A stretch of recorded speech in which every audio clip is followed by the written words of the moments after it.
देवभूमि उत्तराखंड से गायब होती लड़कियों की खबरों के बीच एक और ऐसा मामला सामने आया जिससे उत्तराखंड में अशांति फैल गई। इसकी शुरुआत हुई मई के अंतिम हफ्ते में। उत्तरकाशी के पुरौला में दो युवक लड़की को भगाने का प्रयास कर रहे थे और वो दोनों युवक धन विशेष के थे। पुरौला के बाद गंगोत्री में ही एक ऐसा मामला सामने आने के बाद हालात और तनावपूर्ण हो गए हैं। ऐसे मामले सामने आने के बाद कुछ स्थानीय लोगों ने मुस्लिमों के खिलाफ आवाज बुलंद की। एक वर्ग ने मुसलमानों को इलाका छोड़ने की धमकी दी। पोस्टर लगाए गए। एक दिन मुकर्रर किया गया। वक्त मुकर्रर हुआ। मुद्दा था देवभूमि में हो रहे लव जिहाद के विरुद्ध महापंचायत। कई जगहों पर ऐसे पोस्टर लगाए गए। देवभूमि रक्षा अभियान शुरू हुआ। पोस्टर में लिखा था, उसमें लिखा गया है, सभी लव जिहादियों को ये सूचित किया जाता है कि 15 जून को महापंचायत होने से पहले अपनी दुकानों को खाली कर दें। 15 जून को पुरौला में बड़े स्तर पर उत्तरकाशी महापंचायत का आह्वान किया गया है। मामला गर्म होता देख सूबे के मुखिया पुष्कर सिंह धामी ने दो टूक में साफ कर दिया। मुख्यमंत्री पुष्कर सिंह धामी का कहना है कि ऐसे मामलों में सख्त कार्रवाई की जाएगी। किसी भी इंसान को कानून हाथ में लेने की परमिशन नहीं दी जाएगी। देखिए, हमने सभी लोगों से कहा है कि शांति व्यवस्था बनाए रखें, कोई भी कानून अपने हाथ में ना ले।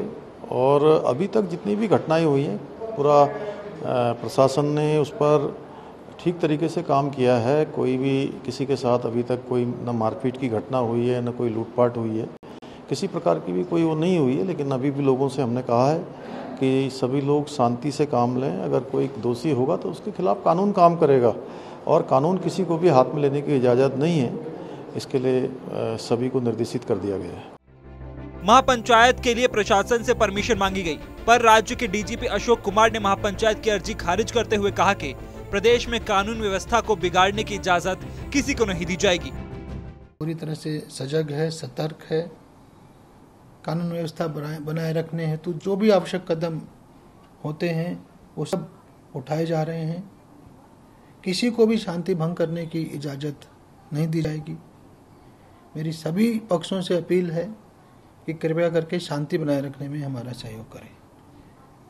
किसी को भी कानून तोड़ने की इजाजत नहीं दी जाएगी। सर, लगाई है, अनुमति नहीं दी है सर, लेकिन कुछ संगठन सर आमदा हैं करने के लिए सर, उनको किस तरीके से प्रशासन देखता है सर और कार्रवाई?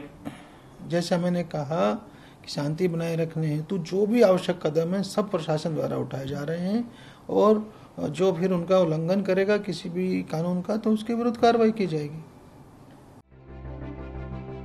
इसके बाद स्थानीय और प्रशासन के साथ बैठकों का दौर शुरू हुआ। प्रशासन का सिर्फ एक मकसद, कैसे भी करके ये मुद्दा बस टल जाए। स्थानीय लोगों को समझाया गया। धारा 144 लागू की गई। बैठकों का दौर शुरू हुआ। उस महापंचायत की जो है अनुमति नहीं देंगे और प्रशासन द्वारा ये अपील की गई है। लेकिन हम लोग अभी जो है बैठक से निकले हैं और अभी सब लोग बैठ के आपस में इस विषय में जो है चर्चा वार्ता करेंगे। यहाँ पे जो मीटिंग थी वो शांतिपूर्वक हो रही है। ऐसा कुछ नहीं है। डीएम सर के साथ हुई है, एसडीएम सर के साथ हुई, रोज लगातार 4 दिनों से हो रही है। वो लोग भी हमारे साथ बैठे हुए हैं। जो मुस्लिम समुदाय के लोग हैं वो लोग भी बैठक में आते हैं। ऐसा किसी के साथ अभद्र तरीके का व्यवहार नहीं किया गया है और न हम चाहते हैं। वो चाहे मुस्लिम समुदाय का हो चाहे हिंदू समुदाय, जो गलत करता है सजा उसको मिलनी जरूरी है। ऐसे में हिंदू संगठनों का कहना है कि पुरौला में महापंचायत रोकने की हिंदुओं के खिलाफ बड़ी साजिश है। महापंचायत को शांतिपूर्ण ढंग से किया जाना था। प्रशासन जिहादियों को संरक्षण देने का काम कर रहा है। प्रशासन और शासन उसे दबाने का काम कर रहा है। लव जिहादियों को संरक्षण देने का काम कर रहा है। धारा 144 लगाई गई है षड्यंत्र के रूप में। क्या हिंदू अपने हिंदू बाहुल्य क्षेत्र के अंदर अपनी बेटियों के लिए सभा नहीं कर सकता? क्या हिंदू को बोलने का अधिकार भी नहीं रहा?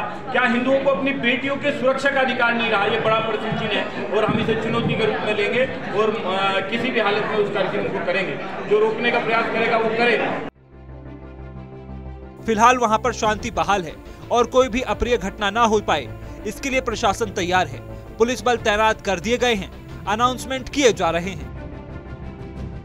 मैं आपको जानकारी दे दूं कि अभी तक इस तरह का कोई प्रयास प्रशासन की तरफ से नहीं देखा गया। हालांकि हर वर्ग के लोगों से बातचीत लगातार प्रशासन करती रही है। जब डीएम और एसपी यहां पर आए थे और तमाम लोगों के साथ बैठक की थी, तो उसमें समुदाय विशेष के लोग भी मौजूद थे और उनसे पूछा गया कि क्या आपको किसी ने डराने धमकाने की या यहां से जाने की बात कही है, लेकिन इस बात से उन लोगों ने इनकार कर दिया। हालांकि तनाव की स्थिति लगातार बनी हुई है और लोगों का पलायन भी जारी है। आज सुबह की अगर बात करें तो 2 और परिवार पुरौला छोड़कर चले गए हैं। बहरहाल जो यहां पर स्थिति है, चप्पे चप्पे पर आपको पुलिस की तैनाती दिखाई देगी, अतिरिक्त पुलिस बल भी यहां है। महापंचायत की स्थानीय लोग बड़े भी पहले ही स्थानीय लोगों के बीच एक और बैठक हुई जो बेनतीजा निकली और उसके बाद यहां के स्थानीय लोगों ने कहा कि वो अब आपस में एक बैठक करके ये तय करेंगे कि धारा 144 लागू होने का उल्लंघन यहां पर किया जाएगा या नहीं किया जाएगा। मतलब अभी तक सस्पेंस बरकरार है। स्थानीय लोगों का यही कहना है कि उनको शांतिपूर्ण है, प्रशासन को सहयोग करना चाहिए, न कि